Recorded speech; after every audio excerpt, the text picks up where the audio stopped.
ಸ್ನೇಹಿತರೆ, ಮೀಡಿಯಾ ಮಾಸ್ಟರ್ಸ್ಗೆ ಸ್ವಾಗತ, ಸುಸ್ವಾಗತ.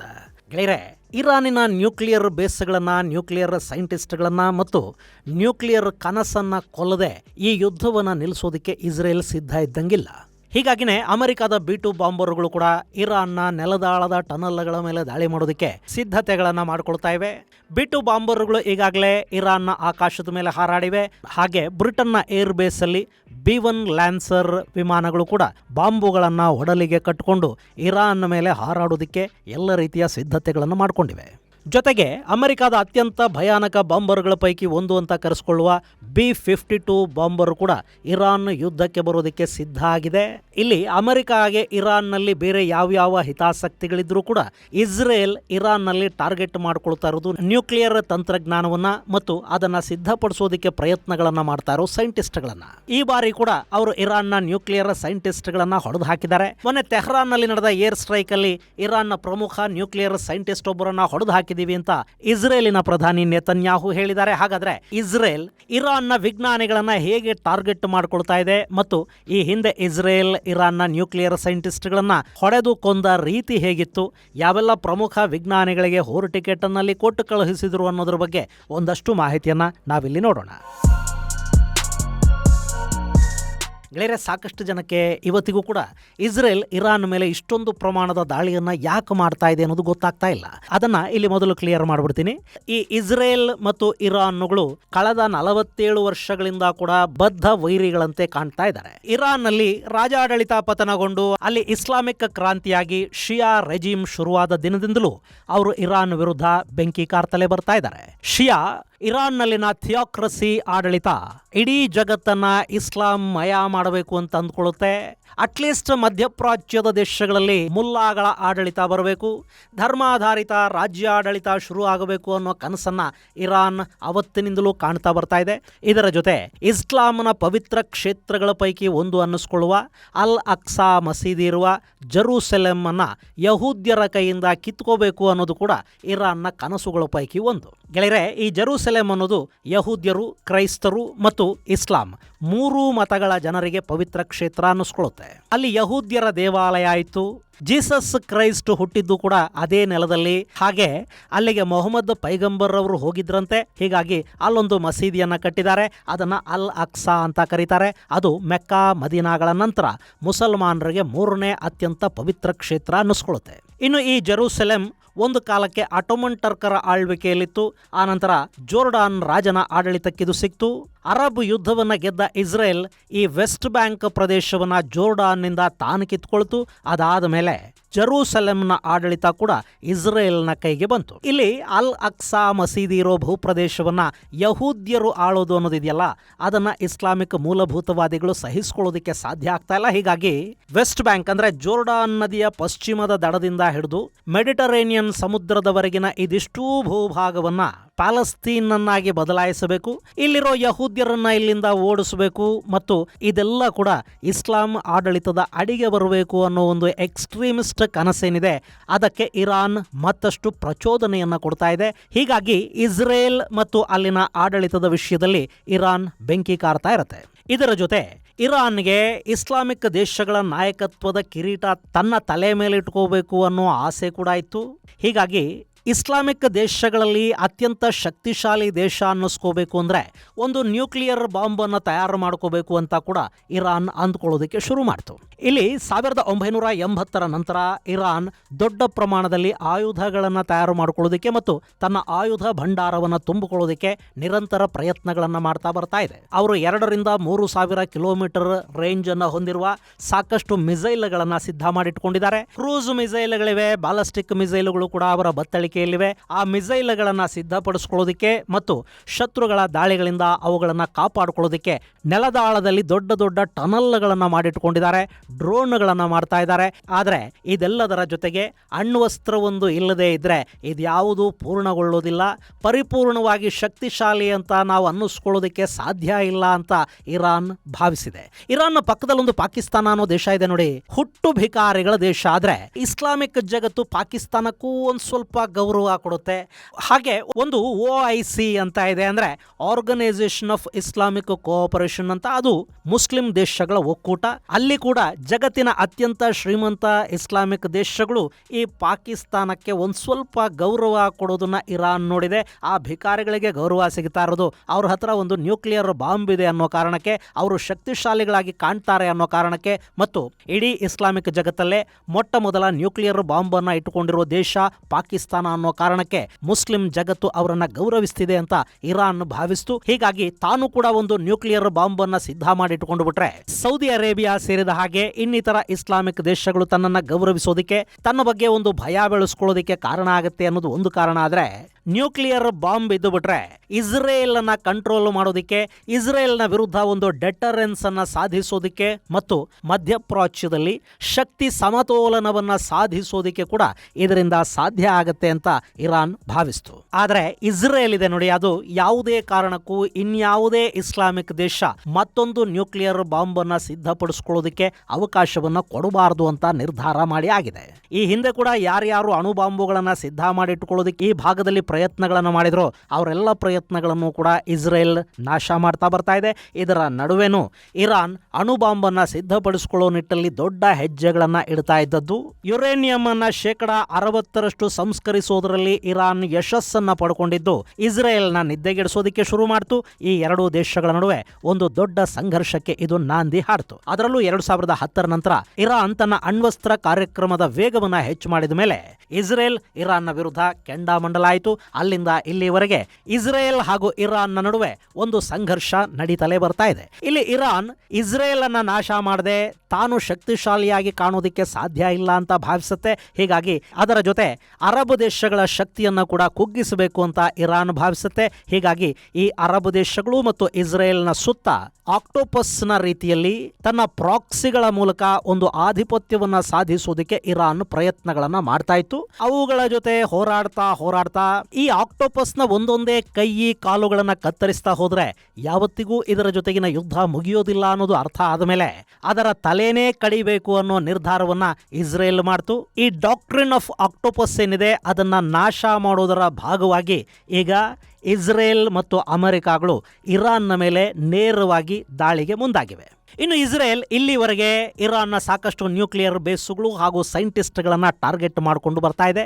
ಈಗಲೂ ಕೂಡ ನೆತನ್ಯಾಹು ಮಾಧ್ಯಮಗಳನ್ನುದ್ದೇಶಿಸಿ ಮಾತನಾಡುವಾಗ ಅದೇ ಮಾತನ್ನ ಹೇಳಿದ್ದಾರೆ. ತೆಹರಾನ್ನಲ್ಲಿ ನಡೆದ ದಾಳಿಗಳಲ್ಲಿ ಇರಾನ್ನ ನ್ಯೂಕ್ಲಿಯರ್ ಸೈಂಟಿಸ್ಟ್ ಒಬ್ಬರನ್ನ ನಾವು ಹೊಡೆದು ಹಾಕಿದ್ದೀವಿ ಅಂತ ನೆತನ್ಯಾಹು ತಿಳಿಸಿದ್ದಾರೆ. ಅಂದಹಾಗೆ ಇಸ್ರೇಲ್ ಇರಾನ್ನ ಸೈಂಟಿಸ್ಟ್ಗಳನ್ನ ಹೊಡೆದು ಹಾಕೋದಕ್ಕೆ ಶುರು ಮಾಡಿದ್ದು 2007ರಿಂದ.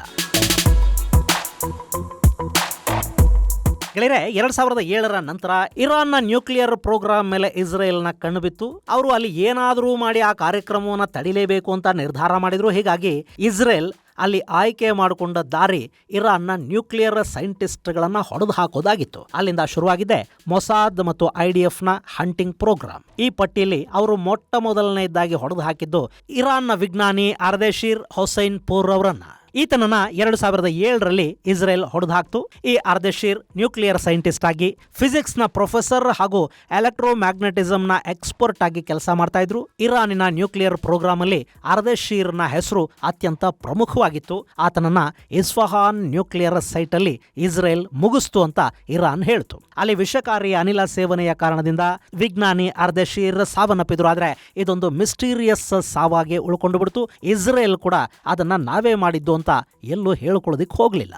ಹೀಗೆ 2007ರಲ್ಲಿ ನಡೆದ ಮೊದಲ ಸೈಂಟಿಸ್ಟ್ ಸಾವಿನ ನಂತರ 2010ರಲ್ಲಿ ವಿಜ್ಞಾನಿಗಳ ಸರಣಿ ಸಾವುಗಳಲ್ಲಿ ವರದಿಯಾಗೋದಕ್ಕೆ ಶುರುವಾದವು. ಮಸೂದ್ ಅಲಿ ಮೊಹಮ್ಮದಿ ಅನ್ನೋ ಪ್ರೊಫೆಸರ್ ಕಮ್ ಕ್ವಾಂಟಮ್ ಫೀಲ್ಡ್ ಥಿಯೋರಿಸ್ಟ್ ಹಾಗೂ ಎಲಿಮೆಂಟರಿ ಪಾರ್ಟಿಕಲ್ ಫಿಸಿಸಿಸ್ಟ್ ಒಬ್ಬರನ್ನ ಬೈಕೊಂದಕ್ಕೆ ಬಾಂಬ್ ಅನ್ನ ಕಟ್ಟಿ ತೆಹರಾನ್ ಯೂನಿವರ್ಸಿಟಿ ಒಳಗಿದ್ದ ಅವರ ಮನೆ ಮುಂದೆನೆ ರಿಮೋಟ್ ಬಳಸಿ ಅದನ್ನ ಸ್ಫೋಟಿಸುವ ಮೂಲಕ ಜನವರಿ 12, 2010ರಂದು ಈ ಪ್ರೊಫೆಸರ್ ಮಸೂದ್ ಅಲಿ ಮೊಹಮ್ಮದಿ ಅವರನ್ನ ಹೊಡೆದು ಕೊಲ್ಲಲಾಯಿತು. ಈ ಪ್ರಕರಣದಲ್ಲಿ ಇರಾನ್ನ ಮಾರ್ಷಲ್ ಆರ್ಟ್ಸ್ ಸ್ಪೆಷಲಿಸ್ಟ್ ಹಾಗೂ ಕಂಚಿನ ಪದಕ ವಿಜೇತ ಕೂಡ ಆಗಿದ್ದ ಮಜೀದ್ ಜಮಾಲಿ ಫಾಶಿಯನ್ನ ಇರಾನ್ ಅರೆಸ್ಟ್ ಮಾಡಿ ಆತನನ್ನ ಗಲ್ಲಿಗೂ ಹಾಕ್ತು. ಆದರೆ ಈ ಘಟನೆಯ ಹಿಂದೆ ಇಸ್ರೇಲ್ನ ಮೊಸಾದ್ ಇತ್ತು. ಈ ಮಾರ್ಷಲ್ ಆರ್ಟ್ಸ್ ಎಕ್ಸ್ಪರ್ಟ್ ಅನ್ನ ಮೊಸಾದ್ ಬಳಕೆ ಮಾಡಿಕೊಂಡಿತ್ತು ಅನ್ನೋ ಆರೋಪವನ್ನ ಇರಾನ್ ಮಾಡ್ತು. ಇನ್ನು ಅದೇ ವರ್ಷ ನವೆಂಬರ್ 29ನೇ ತಾರೀಕು ಇರಾನ್ನ ಟಾಪ್ ನ್ಯೂಕ್ಲಿಯರ್ ಸೈಂಟಿಸ್ಟ್ ಹಾಗೂ ಫಿಸಿಸಿಸ್ಟ್ ಆಗಿದ್ದ ಅಟಾಮಿಕ್ ಎನರ್ಜಿ ಆರ್ಗನೈಸೇಷನ್ ಆಫ್ ಇರಾನ್ಗಾಗಿ ಕೆಲಸ ಮಾಡ್ತಾ ಇದ್ದ ಮಜೀದ್ ಶಹ್ರಿಯಾರಿ ಅವರನ್ನು ಕೂಡ ಹೊಡೆದು ಹಾಕಲಾಯಿತು. ಮಜೀದ್ ಇದ್ದ ಕಾರ್ಗೆ ಮೋಟಾರ್ ಸೈಕಲ್ನಲ್ಲಿ ಬಂದ ವ್ಯಕ್ತಿಗಳು ಬಾಂಬ್ ಅನ್ನು ಅಟ್ಯಾಚ್ ಮಾಡಿದ್ರು. ಅದಾದ ಕೆಲವೇ ಸೆಕೆಂಡ್ಗಳಲ್ಲಿ ಮಜೀದ್ ಇದ್ದ ಕಾರು ಸ್ಫೋಟಗೊಂಡು ಆತ ಸಾವನ್ನಪ್ಪಿದ್ದ. ಅದೇ ದಿನ ಇರಾನಿನ ಮತ್ತೊಬ್ಬ ನ್ಯೂಕ್ಲಿಯರ್ ಸೈಂಟಿಸ್ಟ್, ಫಿಸಿಸಿಸ್ಟ್ ಹಾಗೂ ಪ್ರೊಫೆಸರ್ ಕೂಡ ಆಗಿದ್ದ ಫರೇದೂನ್ ಅಬ್ಬಾಸಿ ಅವರ ಮೇಲೆ ಕೂಡ ಹತ್ಯಾಯತ್ನಗಳಾದವು. ಆದರೆ ತೀವ್ರವಾಗಿ ಗಾಯಗೊಂಡ ಫರೇದೂನ್ ಅಲ್ಲಿ ಬದುಕುಳಿದು ಬಿಟ್ರು. ಈ ದಾಳಿಯ ನಂತರ ಕೂಡ 2011ರಿಂದ 2013ರವರೆಗೆ ಅಟಾಮಿಕ್ ಎನರ್ಜಿ ಆರ್ಗನೈಸೇಷನ್ ಆಫ್ ಇರಾನ್ನ ಮುಖ್ಯಸ್ಥರಾಗಿ ಈ ಫರೇದೂನ್ ಕೆಲಸ ಮಾಡ್ತಾರೆ. ಕಡೆಗೆ ಈತನನ್ನ 2025ರ ಏರ್ ಸ್ಟ್ರೈಕ್ ಅಲ್ಲಿ ಇಸ್ರೇಲ್ ಹೊಡೆದು ಹಾಕತ್ತೆ. 2010ರಲ್ಲಿ ಪ್ರಾಣಾಪಾಯದಿಂದ ಪಾರಾದರೂ ಕೂಡ 15 ವರ್ಷಗಳ ನಂತರ ಈತನಿಗೆ ಅಂತೂ ಒಂದು ಹೂರು ಟಿಕೆಟ್ ಸಿಕ್ಕೇ ಬೀಳುತ್ತೆ. ಇನ್ನು 2011ರ ಜುಲೈ 23ನೇ ತಾರೀಕು ದರಿಯೌಶ್ ರೆಜೆ ಇನೇಜಾದ್ ಅನ್ನೋ ಭೌತಶಾಸ್ತ್ರದ ಪ್ರೊಫೆಸರ್ ಹಾಗೂ ನ್ಯೂಟ್ರಾನ್ ಟ್ರಾನ್ಸ್ಪೋರ್ಟ್ ಅಲ್ಲಿ ಎಕ್ಸ್ಪರ್ಟ್ ಕೂಡ ಆಗಿದ್ದ ವಿಜ್ಞಾನಿಯನ್ನ ಬೈಕಲ್ಲಿ ಬಂದ ಗನ್ಮನ್ನುಗಳು ತೆಹ್ರಾನ್ನಲ್ಲೇ ಟಪಕ್ ಅನ್ಸಿ ಹೊರಟು ಹೋಗ್ಬಿಟ್ರು. ಹಾಗೆ 2012ರ ಜನವರಿ 11ನೇ ತಾರೀಕು ಮುಸ್ತಫಾ ಅಹ್ಮದಿ ರೋಷನ್ ಅನ್ನೋ ಪ್ರೊಫೆಸರ್ ಅನ್ನ ಸೇಮ್ ಟು ಸೇಮ್ ಮೋಟರ್ ಬೈಕಲ್ಲಿ ಬಂದರು, ಕಾರ್ಗೆ ಬಾಂಬನ್ನು ಅಟ್ಯಾಚ್ ಮಾಡಿದ್ರು, ಅದು ಸಿಡಿಯೋ ಹಾಗೆ ಮಾಡಿದ್ರು, ಆತನನ್ನು ಕೊಂದು ಹಾಕಿದ್ರು. ಆನಂತರ ಇರಾನ್ನ ನ್ಯೂಕ್ಲಿಯರ್ ಪ್ರೋಗ್ರಾಮ್ ಸ್ವಲ್ಪ ನಿಧಾನ ಆದಂತೆ ಕಂಡು ಬಂತು. ಹೀಗಾಗಿ ಇಸ್ರೇಲ್ ಕೂಡ ಅವ್ರ ಮೇಲೆ ಕಣ್ಣಿಟ್ಕೊಂಡು ಮತ್ತಿನ್ಯಾರು ಬರ್ತಾರೆ ಅದನ್ನು ಮುಂದುವರಿಸೋದಿಕ್ಕೆ ಅಂತ ಕಾಯ್ತಾ ಕೂತಿತ್ತು. ಆನಂತರ 2020ರ ನವೆಂಬರ್ 27ನೇ ತಾರೀಕು ಇಸ್ರೇಲ್ ಮತ್ತೊಂದು ದೊಡ್ಡ ಬೇಟೆಯನ್ನಾಡ್ತು. ಅವತ್ತು ಇಸ್ರೇಲ್ ಇರಾನ್ನ ನ್ಯೂಕ್ಲಿಯರ್ ಪ್ರೋಗ್ರಾಮ್ನ ಚೀಫ್ ಅನ್ನಿಸ್ಕೊಳ್ತಾ ಇದ್ದ ಮೊಹಸಿನ್ ಫಕೀರ್ಜಾದೆ ಮಹಬಾದಿಯನ್ನ ಬೇಟೆ ಆಡ್ತು. ಅದು ಕೂಡ ರಿಮೋಟ್ ಕಂಟ್ರೋಲ್ ಅನ್ನ ಬಳಸಿಕೊಂಡು ಮಾಡಿದ್ದ ಅತಿ ದೊಡ್ಡ ಬೇಟೆ ಅನ್ನಿಸ್ಕೊಳ್ತು. ಅದಾಗಲೇ 5 ಮಂದಿ ಸೈಂಟಿಸ್ಟ್ಗಳನ್ನ ಹೊಡೆದು ಒಬ್ಬನನ್ನ ತೀವ್ರವಾಗಿ ಗಾಯಗೊಳಿಸಿದ್ದ ಮೊಸಾದ್ ಫಕೀರ್ಜಾದೆಯನ್ನ ಹೊಡೆಯೋದಕ್ಕೆ ಬಹಳ ದಿನಗಳಿಂದಲೂ ಕಾದು ಕೂತಿತ್ತು ಮತ್ತು ಅತ್ಯಂತ ಅದ್ಭುತವಾದ ತಯಾರಿಗಳನ್ನು ಕೂಡ ಅಲ್ಲಿ ಮಾಡಿಕೊಂಡಿತ್ತು. ಆದರೆ ಈ ಫಕೀರ್ಜಾದೆಯನ್ನ ಹೊಡೆದು ಹಾಕೋದಕ್ಕೆ ಬೇಕಾದ ಕಾಲ ಅಲ್ಲಿ ಕೂಡಿ ಬಂದಿರಲಿಲ್ಲ. 2017ರಲ್ಲಿ ಡೊನಾಲ್ಡ್ ಟ್ರಂಪ್ ಅಮೆರಿಕದ ಅಧ್ಯಕ್ಷರಾದ ನಂತರ ನೆತನ್ಯಾಹು ಈ ಟಾರ್ಗೆಟ್ ಅನ್ನ ಫಿಕ್ಸ್ ಮಾಡಿದ್ರು. ಹೀಗಾಗಿ ಮೊಸಾದ್ ಕೂಡ ತನ್ನ ಟಾಸ್ಕ್ ಅನ್ನ ಮಾಡಿ ಮುಗಿಸೋದಕ್ಕೆ ಫೀಲ್ಡ್ಗೆ ಇಳಿದು ಬಿಡ್ತು. 2018ರಿಂದ ಈ ಫಕೀರ್ಜಾದೆಯನ್ನ ಫಾಲೋ ಮಾಡೋದಕ್ಕೆ ಮೊಸಾದ್ ಶುರು ಮಾಡ್ತು. ನವೆಂಬರ್ 27, 2020ರಂದು ಫಕೀರ್ಜಾದೆಯನ್ನ ಹೊಡೆಯೋದಕ್ಕೆ ಟೈಮ್ ಫಿಕ್ಸ್ ಆಯ್ತು. ಈ ಮಾಹಿತಿ ಇರಾನ್ನ IRGCಗೆ ಗೊತ್ತಾಯ್ತೋ ಏನೋ, ಅವರು ಈ ಫಕೀರ್ಜಾದೆಗೆ ಅವತ್ತು ಎಲ್ಲೂ ಪ್ರಯಾಣ ಮಾಡಬೇಡಿ ಅಂತ ಅಡ್ವೈಸ್ ಕೂಡ ಮಾಡಿತ್ತಂತೆ. ಆದ್ರೆ ಈತ ಮಾತ್ರ ಹಠಕ್ಕೆ ಬಿದ್ದಿದ್ದ. ನಾನು ವಿದ್ಯಾರ್ಥಿಗಳಿಗೆ ಉಪನ್ಯಾಸ ಕೊಡೋದಕ್ಕೆ ಹೋಗ್ಲೇಬೇಕು ಅಂತ ಯಾರ ಮಾತನ್ನು ಕೇಳದೆ ಹೊರಟೇ ಬಿಟ್ಟ. ಅಲ್ಲಿ ಫಕೀರ್ಜಾದೆ ತಮ್ಮ ವೆಕೇಶನ್ ವಿಲ್ಲಾಗೆ ತೆರಳೋರಿದ್ರು. ತೆಹರಾನ್ ಸಮೀಪದ ಅಬ್ಸಾರ್ಡ್ ಬಳಿ ಅವರ ಕಾರು ಬರ್ತಾ ಇತ್ತು. ವೀಕೆಂಡ್ ಹಾಗೂ ಚೈನಾ ವೈರಾಣುವಿನ ಸಮಸ್ಯೆ ಹೆಚ್ಚಾಗಿದ್ದ ಕಾರಣದಿಂದ ರಸ್ತೆ ಕೂಡ ಖಾಲಿ. ಹೀಗಿರುವಾಗಲೇ ಮೊಹಸಿನ್ ಅವರು ಡ್ರೈವ್ ಮಾಡ್ತಾ ಇದ್ದ ನಿಸ್ಸಾನ್ ಟಿನಾ ಕಾರ್ ಮುಂದೆ ಒಂದು ಟ್ರಕ್ ಬಂದು ನಿಂತ್ಕೊಳ್ಳುತ್ತೆ. ಆ ಟ್ರಕ್ಕಲ್ಲಿ ಸೌದೆ ಇತ್ತು, ಅದರ ಒಳಗೆ ಬಾಂಬುಗಳಿದ್ವು. ಮೊಹಸಿನ್ ಕಾರ್ ಹತ್ರ ಬರ್ತಾ ಇದ್ದಂತೆ ಆ ಟ್ರಕ್ ಸ್ಫೋಟಗೊಳ್ತು. ಅದರ ಆರ್ಭಟಕ್ಕೆ ಈ ಫಕೀರ್ಜಾದೆ ಅವರ ಕಾರು ಕೂಡ ಜಖಮ್ ಆಯಿತು. ಅದಾದ ಬಳಿಕ ಅಲ್ಲೇ ಪಕ್ಕದಲ್ಲಿ ಕಂಟೈನರ್ ಒಂದರ ಮೇಲೆ ಫಿಕ್ಸ್ ಮಾಡಲಾಗಿದ್ದ ಆಟೋಮೇಟೆಡ್ ಫೈರ್ ಆರ್ಮ್ನಿಂದ ಹಾರಿ ಬಂದ ಗುಂಡುಗಳು ಮೊಹಸಿನ್ ಫಕೀರ್ಜಾದೆ ಅವರ ಪ್ರಾಣವನ್ನು ತೆಗೆದುಬಿಟ್ವು. ಇಲ್ಲಿ ಕೂಡ ಇಸ್ರೇಲ್ನ ಮೊಸಾದ್ ಈ ದಾಳಿಯನ್ನ ನಾವೇ ಮಾಡಿದ್ದು ಅಂತ ಎಲ್ಲೂ ಹೇಳ್ಕೊಳ್ಳೋದಿಕ್ಕೆ ಹೋಗಲಿಲ್ಲ. ಆದರೆ ಈ ಹತ್ಯೆಗೆ ಇಸ್ರೇಲ್ನ ಮೊಸಾದ್ ಅತ್ಯದ್ಭುತವಾದ ತಯಾರಿಯನ್ನ ಮಾಡಿಕೊಂಡಿತ್ತು. ಇಲ್ಲಿ ಅವರು ಬಾಂಬುಗಳನ್ನ ಇರಾನ್ನ ಒಳಗೆ ತಗೊಂಡು ಹೋಗಿದ್ದಾಗಲಿ, ಆಟೋಮೇಟೆಡ್ ರಿಮೋಟ್ ಮೂಲಕ ಬಳಸಬಹುದಾದ ಗನ್ ಅನ್ನ ಅಲ್ಲಿಗೆ ಸಾಗಿಸಿ ಅದನ್ನ ಹೆದ್ದಾರಿಯಲ್ಲಿ ಕಂಟೈನರ್ ಒಂದರ ಮೇಲೆ ಫಿಕ್ಸ್ ಮಾಡಿದ್ದು ಇದ್ಯಾವುದು ಕೂಡ ಇರಾನಿನ ಏಜೆನ್ಸಿಗಳ ಗಮನಕ್ಕೆ ಬಂದಿರಲಿಲ್ಲ. ಅವರು ಹೇಗೆ ಗಡಿ ದಾಟಿಸಿ ಇದನ್ನ ಇರಾನ್ನ ಒಳಗೆ ತಗೊಂಡು ಬಂದರು ಅನ್ನೋದು ಕೂಡ ಕಡೆಯವರೆಗೆ ಗೊತ್ತಾಗಲಿಲ್ಲ. ಹಾಗೆ ಇಸ್ರೇಲ್ ಕೂಡ ಇದನ್ನ ನಾವು ಮಾಡಿದ್ವಿ ಅಂತ ಕ್ಲೈಮ್ ಮಾಡ್ಕೊಳ್ಳೋದಿಕ್ಕೂ ಹೋಗಲಿಲ್ಲ. ಇದಾದ ಮೇಲೆ 2021ರ ಹೊತ್ತಿಗೆ ಈ ದಾಳಿಯನ್ನು ಮಾಡಿದ್ದು ಮೊಸಾದ್. ಆದರೆ ಅದರಲ್ಲಿ ಅಮೆರಿಕದ ಪಾತ್ರ ಇರಲಿಲ್ಲ ಅನ್ನೋ ಮಾಹಿತಿಗಳು ಬಹಿರಂಗ ಆದವು. ಇಲ್ಲಿ ಇರಾನ್ನ ಪ್ರತಿ ಸೈಂಟಿಸ್ಟ್ ಹತ್ಯೆಯಾದಾಗಲೂ ಕೂಡ ಈ ದಾಳಿಯನ್ನ ಮಾಡಿದ್ದು ಮೊಸಾದ್ದೇ ಅಂತ ಹೇಳ್ತಾ ಬರ್ತಾ ಇತ್ತು. ಆದರೆ ಇಸ್ರೇಲ್ ಮತ್ತು ಮೊಸಾದ್ಗಳು ಮಾತ್ರ ಅದ್ಯಾವುದನ್ನು ಒಪ್ಕೊಳ್ತಾ ಇರಲಿಲ್ಲ. ಒಮ್ಮೆ ಇದನ್ನ ಕೇಳಿಸ್ಕೊಂಡು ಸಣ್ಣಗೊಂದು ಮುಗುಳ್ನಗೆ ಬೀರಿ ಅವರು ಸುಮ್ಮನಾಗಿ ಬಿಡ್ತಾ ಇದ್ರು. ಅಲ್ಲಿಗೆ ಈ ದಾಳಿಗಳ ಹಿಂದೆ ಇಸ್ರೇಲ್ ಇದೆ ಅನ್ನೋದು ಅರ್ಥ ಆಗೋವರಿಗೆ ಮಾತ್ರ ಅರ್ಥ ಆಗ್ತಾ ಇತ್ತು. ಆದರೆ ಅದನ್ನು ಖಚಿತಪಡಿಸ ದೃಢಪಡಿಸೋದಕ್ಕೆ ಸಾಬೀತುಪಡಿಸೋದಕ್ಕೆ ಅಲ್ಲಿ ಯಾವ ಸಾಕ್ಷ್ಯಾಧಾರಗಳು ಸಿಗಲಿಲ್ಲ.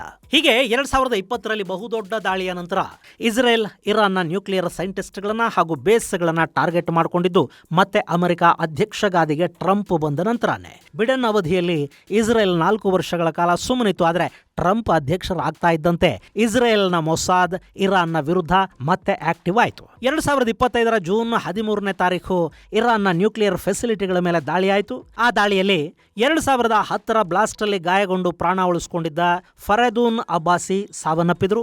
ಆತನ ಜೊತೆ ಸೈಯದ್ ಅಮೀರ್ ಹುಸೇನ್ ಫೆಗಿ, ಅಕ್ಬರ್ ಮೊತಾಲಿ ಬಿಜಾದೆಹ್, ಮೊಹಮ್ಮದ್ ಮೆಹದಿ ತೆಹರಾನ್ಚಿ, ಸೈದ್ ಬೋರ್ಜಿ, ಮನ್ಸೂರ್ ಅಸ್ಗಾರಿ, ಅಹ್ಮದ್ ರೇಜಾ ಜೋಫಾಗಾರಿ, ಅಬ್ದುಲ್ ಹಮೀದ್ ಅನ್ನೋ ಒಂದಷ್ಟು ನ್ಯೂಕ್ಲಿಯರ್ ಸೈಂಟಿಸ್ಟ್ಗಳು ಕೂಡ ಆ ದಾಳಿಯಲ್ಲಿ ಸಾವನ್ನಪ್ಪಿದ್ರು. ಹಾಗೆ ಇಸ್ಸಾರ್ ತಬಾತಬೈ ಖಮ್ಶೇಶ್, ಮೊಹಮ್ಮದ್ ರೇಜಾ ಸೆದ್ಗಿ ಅನ್ನೋ ಇನ್ನಿಬ್ಬರು ಸೈಂಟಿಸ್ಟ್ಗಳು ಕ್ರಮವಾಗಿ ಜೂನ್ 20 ಮತ್ತು 24ನೇ ತಾರೀಕು ಸಾವನ್ನಪ್ಪಿದ್ರು. ಈಗ 2026ರ ಮಾರ್ಚ್ 13ನೇ ತಾರೀಕು ಮತ್ತೊಬ್ಬ ಅಣುವಿಜ್ಞಾನಿಯನ್ನ ನಾವು ಹೊಡೆದು ಹಾಕಿದೀವಿ ಅಂತ ನೆತನ್ಯಾಹು ಹೇಳ್ತಾ ಇದ್ದಾರೆ. ಅವರು ಕೊಲೆಯಾದ ವಿಜ್ಞಾನಿಯ ಬಗ್ಗೆ ಯಾವ ಡೀಟೇಲ್ಸ್ ಅನ್ನು ಇನ್ನೂ ರಿವೀಲ್ ಮಾಡೋದಕ್ಕೆ ಹೋಗಿಲ್ಲ. ಒಟ್ಟಲ್ಲಿ ಇಸ್ರೇಲ್ ಇರಾನ್ನ ನ್ಯೂಕ್ಲಿಯರ್ ಪ್ರೋಗ್ರಾಮ್ ಅನ್ನ ತಡೆಯೋ ನಿಟ್ಟಲ್ಲಿ ನ್ಯೂಕ್ಲಿಯರ್ ಸೈಟ್ಗಳನ್ನು ಹೊಡೆಯೋದರ ಜೊತೆಗೆ ನ್ಯೂಕ್ಲಿಯರ್ ವಿಜ್ಞಾನಿಗಳನ್ನು ಕೂಡ ಹೊಡೆದುಕೊಳ್ತಾ ಇದೆ. ಒಂದು ವೇಳೆ ಈ ಯುದ್ಧ ಈಗಲೇ ನಿಂತು ಹೋಗಿ ಅಲ್ಲಿ ಇಸ್ಲಾಮಿಕ್ ರೆಜಿಮೆ ಉಳ್ಕೊಂಡ್ರೂ ಕೂಡ ಇನ್ನೂ ಒಂದು 2-3 ವರ್ಷಗಳ ಕಾಲ ಅಂದರೆ ಟ್ರಂಪ್ ಇರೋವರೆಗೆ ಇಸ್ರೇಲ್ ತನ್ನ ಈ ರೀತಿಯ ಹಂಟಿಂಗ್ಸ್ ಅನ್ನ ಮುಂದುವರಿಸುತ್ತೆ.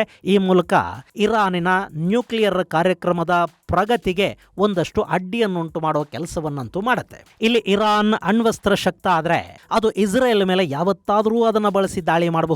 ಇಲ್ಲಿ ಇಸ್ರೇಲ್ ಕೂಡ ಅಣ್ವಸ್ತ್ರಗಳನ್ನ ಸಿದ್ಧ ಮಾಡಿಟ್ಕೊಂಡಿದೆ. ಆದ್ರೆ ಇರಾನ್ ತುಂಬಾನೇ ದೊಡ್ಡ ಪ್ರದೇಶ, ಅಲ್ಲಿ ಅಣುಬಾಂಬುಗಳನ್ನ ಹಾಕಿದ್ರು ತುಂಬಾ ದೊಡ್ಡ ಪ್ರಮಾಣದ ಹಾನಿ ಆಗದೇ ಇರಬಹುದು. ಆದರೆ ಇಸ್ರೇಲ್ ಅನ್ನೋದು ಹಾಗಲ್ಲ, ಅದೊಂದು ಚಿಕ್ಕ ಭೂಮಿ.